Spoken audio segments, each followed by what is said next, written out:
So good day everyone. So today I'm going to discuss our topic which is entitled the Quran.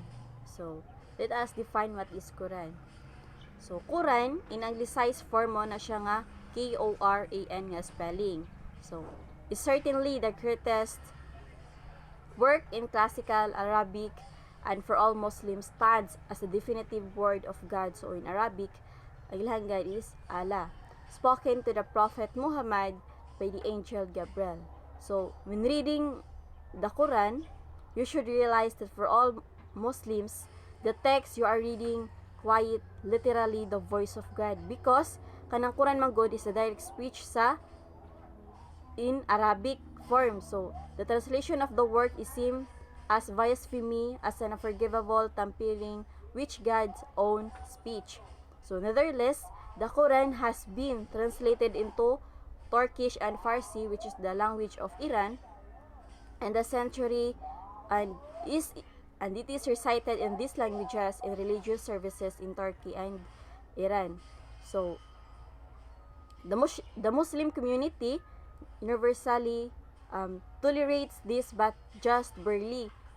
For all practical purposes, to be Muslim then means almost universally to be able to read and understand classical Arabic. So kay wala ni sa jud kanang ni naiuban nga ni against ani nga kanang language because ang uban is kuan ra kanang di sila kasabot ana nga Turkish and Farsi nga or the language sa Iran.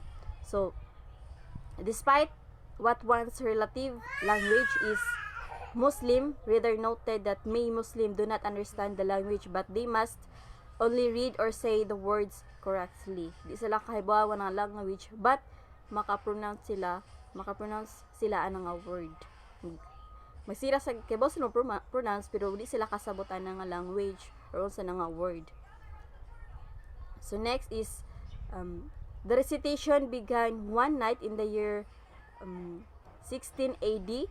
Muhammad was sitting alone in the wilderness near Mecca when the angel Gabriel appeared to him. The angel called out to him with the command, recite, recite, recite.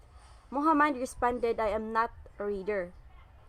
So the angel recited 3 verses to him, and when he awoke, he had these verses, as he said, inscribed his heart. So these revelations continued 14 days. Islamic scholars believe that the first revelation occurred in the night of the 27th day of Ramadan. So this night is called the Laylat al-Odar, or the night na siya, the night of power. So according to the Quran, this is when God determines the course of the world of the following year 1. So from the point on,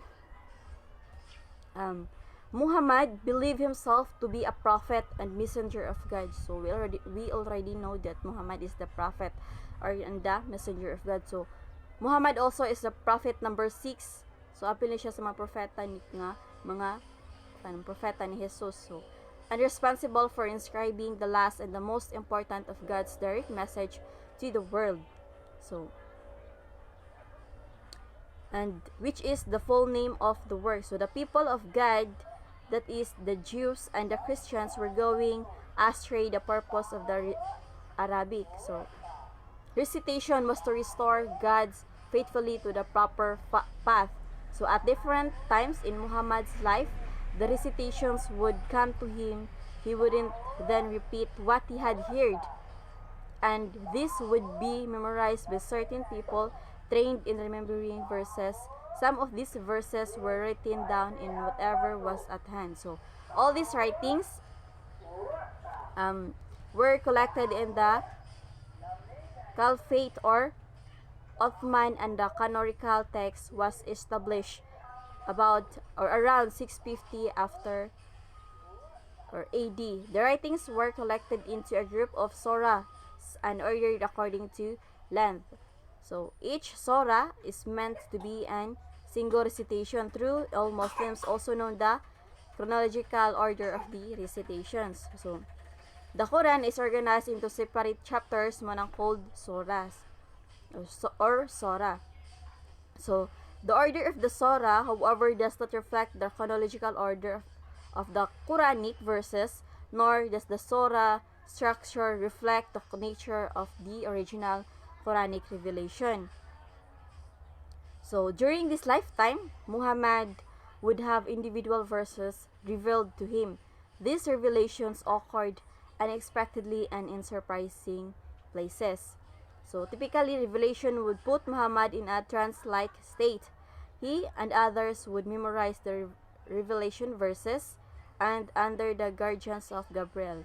So, Muhammad organized these verses into the uh, existing surahs, which is the intervention of Gabriel in ordering the various verses in Islamic history, which is meant to guarantee not only the sanctity of the individual verses, but the religious validity of the organization of these verses in the Quran.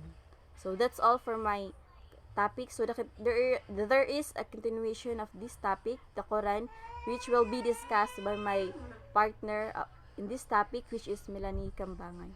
So that's all, and thank you.